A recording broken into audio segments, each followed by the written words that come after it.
The scent of lilies and unspoken family tensions filled St. Mary's Cathedral as we gathered to say goodbye to Thomas Mitchell, patriarch of Mitchell Industries and the man who had shaped all of our lives in ways we were only beginning to understand.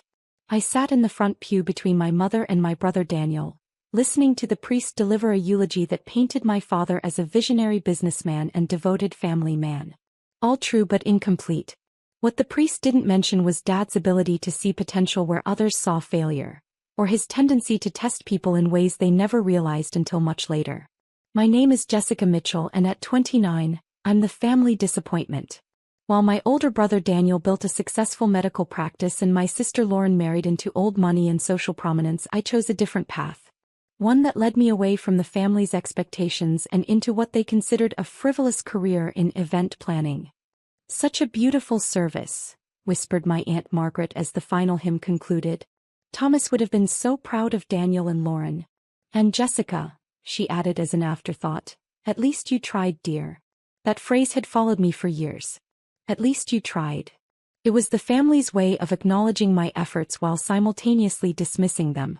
At least you tried to build a business. At least you tried to be independent. At least you tried to prove yourself worthy of the Mitchell name. As we filed out of the cathedral, Daniel fell into step beside me. At 33, he carried himself with the confidence of someone who'd never doubted his place in the world. His medical practice was thriving, his house was featured in Architectural Digest, and his wife came from the kind of family that had buildings named after them. "It's okay, Jessica," he said, putting his arm around my shoulders in a gesture that was both protective and patronizing. "Not everyone can be successful like us." Dad understood that. Lauren, walking ahead of us in her black Chanel suit, turned back with a sympathetic smile. "Daniel's right. You tried your best with that little event business. Dad was proud of you for trying." My little event business. That's what they called Mitchell Strategic Events, the company I'd built from nothing into something they couldn't quite understand or categorize. Because it didn't fit their definition of success. It wasn't medicine or law or marrying well. They'd never bothered to learn what it actually was. "The reading of the will is scheduled for tomorrow morning," my mother said as we reached the limousines. "Mr. Henderson wants all family members present at 10 o'clock sharp." James Henderson had been our family lawyer for 30 years. Handling everything from business contracts to divorce settlements. He'd watched all of us grow up, had seen every family triumph and crisis. If anyone understood the complexities of Mitchell family dynamics, it was him. That evening we gathered at the family estate for the traditional post-funeral dinner. The dining room, where we'd shared countless Sunday meals, felt smaller somehow without Dad's commanding presence at the head of the table. "I spoke with the board this afternoon," Daniel said, carving the roast with the same precision he brought to surgery. "They're prepared to transition leadership to me as planned. Mitchell Industries will be in good hands." Lauren nodded approvingly. "Thomas always said the business needed a steady hand. Someone with proven success." They spoke about Dad in past tense, about the company as if its future had already been decided. I pushed food around my plate and thought about the late-night conversations I'd had with Dad over the past few years. The ones where he'd asked detailed questions about my business, my clients, my vision for the future. "Jessica," Mom said, pulling me from my thoughts. "You'll need to decide what you want to do now. With your father gone, perhaps it's time to consider more stable options." "More stable than what?" "Than event planning, dear. It's such an uncertain field. Daniel's right that not everyone can be a doctor, but surely there's something more reliable you could pursue." I could have told them about the Fortune 500 companies that contracted my services, about the government agencies that relied on my strategic planning expertise, about the international summits I'd organized. But I'd learned years ago that explanations fell on deaf ears. "We'll see what tomorrow brings," I said simply. The next morning we gathered in Mr. Henderson's office, a wood-paneled sanctuary filled with law books and the weight of family history. He sat behind his massive desk, Dad's will spread before him like a roadmap to our future. "Before we begin," Mr. Henderson said, adjusting his glasses, "I want you to know that your father spent considerable time crafting this document. Every decision was deliberate and carefully considered." Daniel shifted in his chair, already mentally preparing to assume control of the family empire. Lauren sat perfectly composed, her designer handbag positioned just so. Mom had her hands folded in her lap, the picture of grieving dignity. The will contains several specific bequests, Mr. Henderson continued, but the primary concern is the disposition of Mitchell Industries and the associated assets. He cleared his throat and began reading in his formal lawyer's voice. I, Thomas Mitchell, being of sound mind and body, do hereby distribute my earthly possessions as follows. The smaller bequests came first.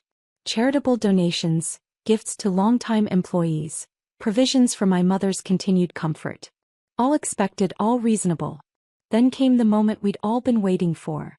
As for Mitchell Industries, including all subsidiaries, properties, investments, and associated assets. Mr. Henderson paused, looking directly at each of us.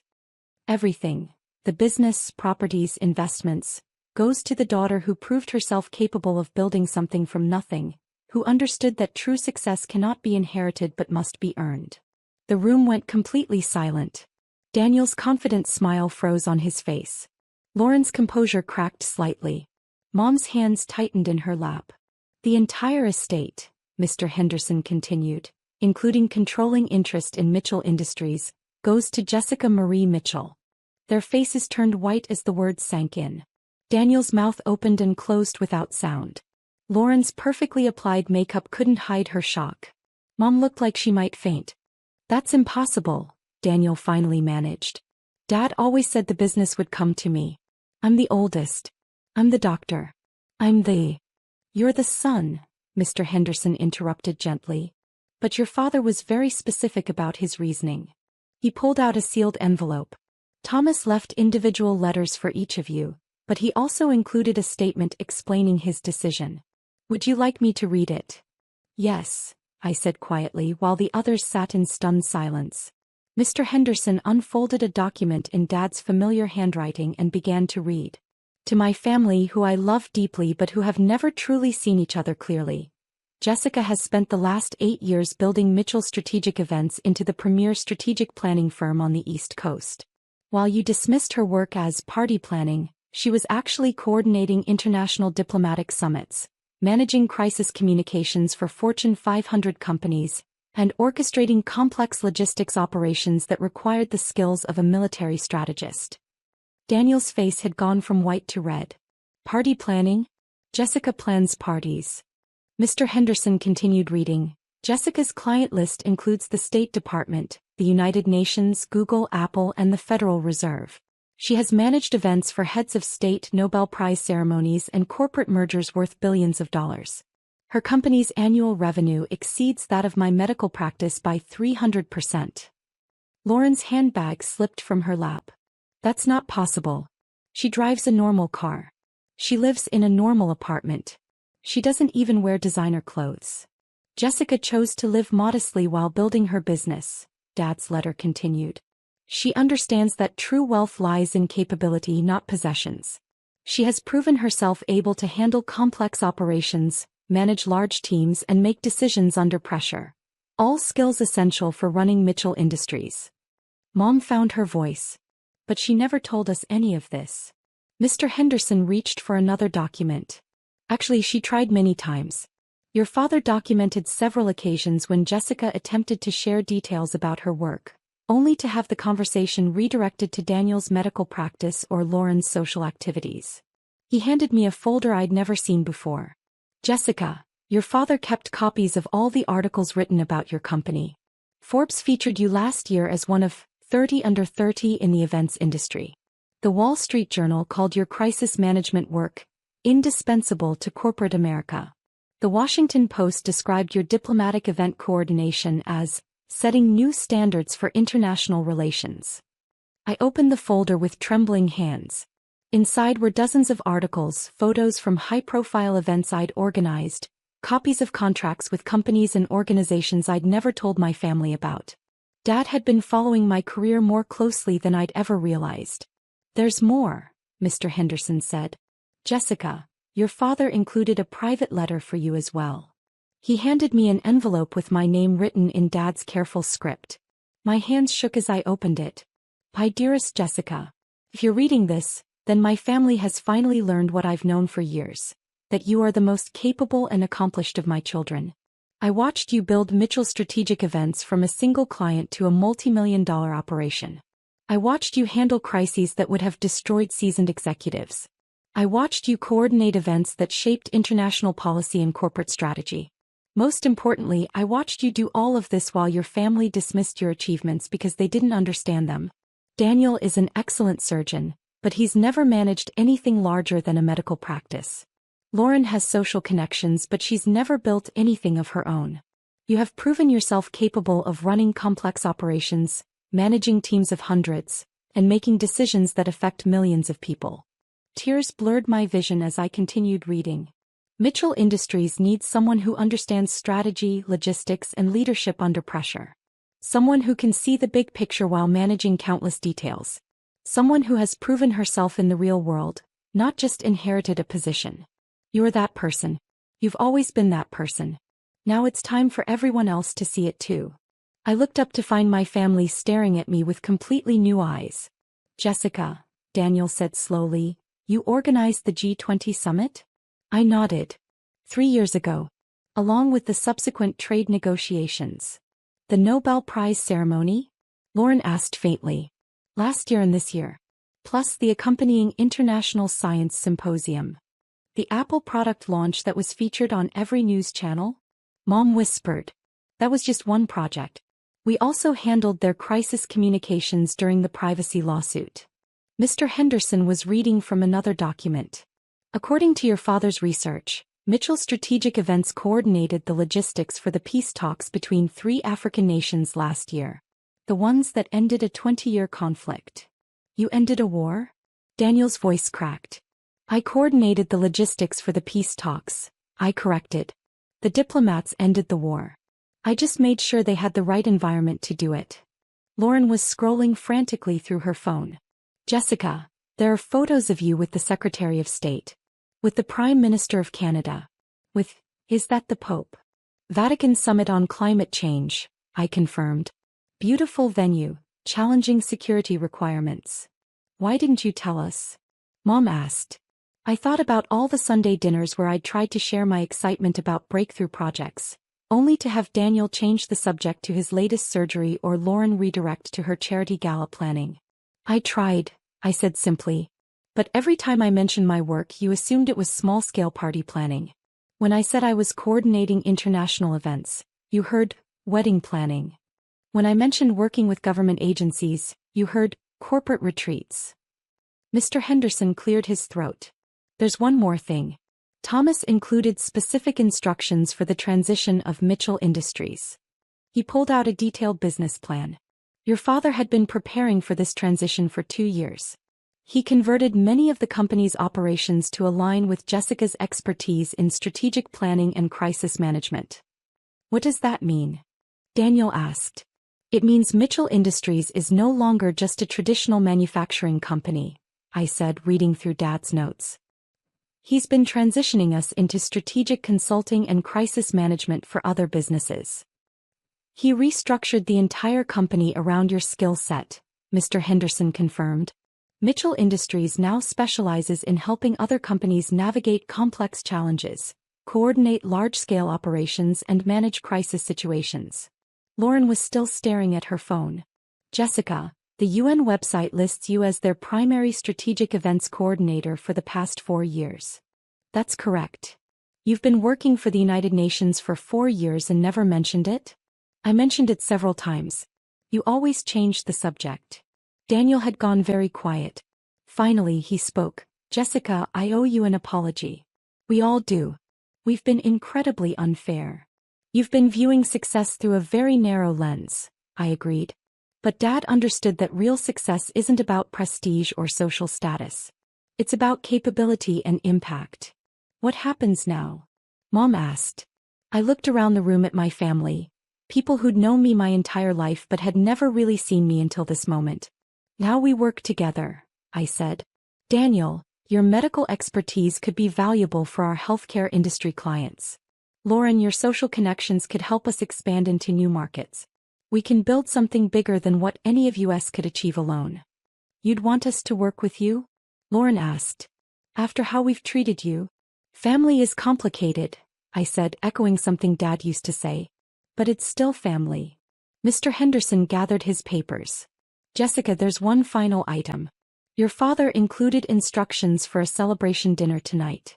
He specifically requested that it be planned by the most capable event coordinator I know, meaning you. I smiled, thinking about Dad's sense of humor. He always did like to test people. What kind of test? Daniel asked. He wanted to see if I could plan a family dinner that would bring us together instead of driving us apart. Apparently, that's more challenging than coordinating international summits. As we left Mr. Henderson's office, I felt the weight of Dad's expectations settling on my shoulders. Not just the responsibility of running Mitchell Industries, but the challenge of rebuilding relationships with family members who were finally seeing me clearly for the first time. That evening, I coordinated what might have been my most important event yet. A family dinner where we actually talked to each other instead of talking past each other. Daniel asked detailed questions about my work with the State Department.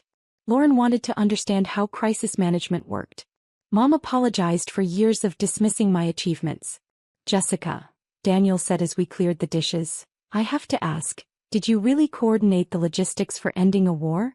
I coordinated the logistics for peace talks that led to a ceasefire agreement, I clarified. The actual peacemaking was done by much more important people than me. But you made it possible, Lauren said. Without proper logistics, the talks never would have happened. That's what I do, I said.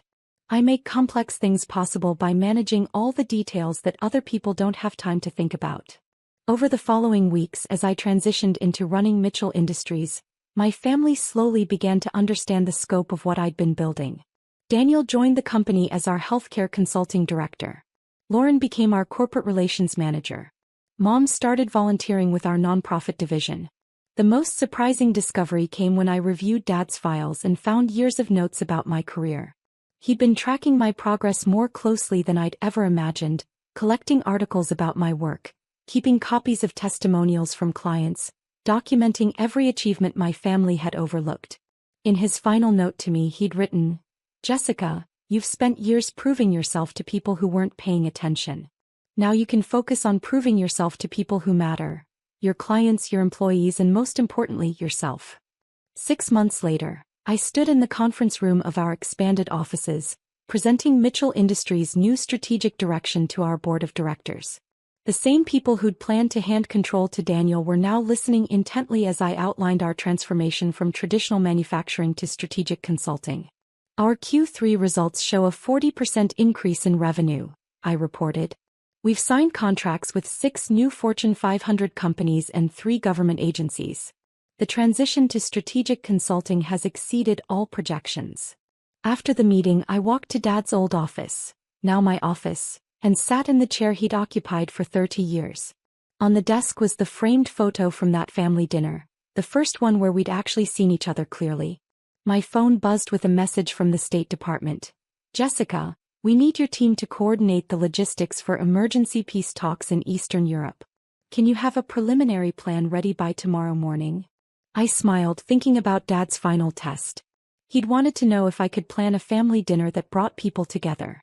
Turns out, bringing people together, whether it's family members or world leaders, requires the same basic skills. Listening carefully, understanding what everyone needs, and creating an environment where real communication can happen. The difference is that world leaders are often easier to work with than family members. They usually want the same thing and are willing to negotiate in good faith. Family requires much more sophisticated diplomacy. As I started working on the preliminary peace talk logistics, I thought about the journey that had brought me here. Years of building a business while my family watched without seeing, years of proving myself to people who weren't paying attention, years of waiting for recognition that came only after Dad was gone to give it. But in the end, the recognition wasn't what mattered. The work was what mattered.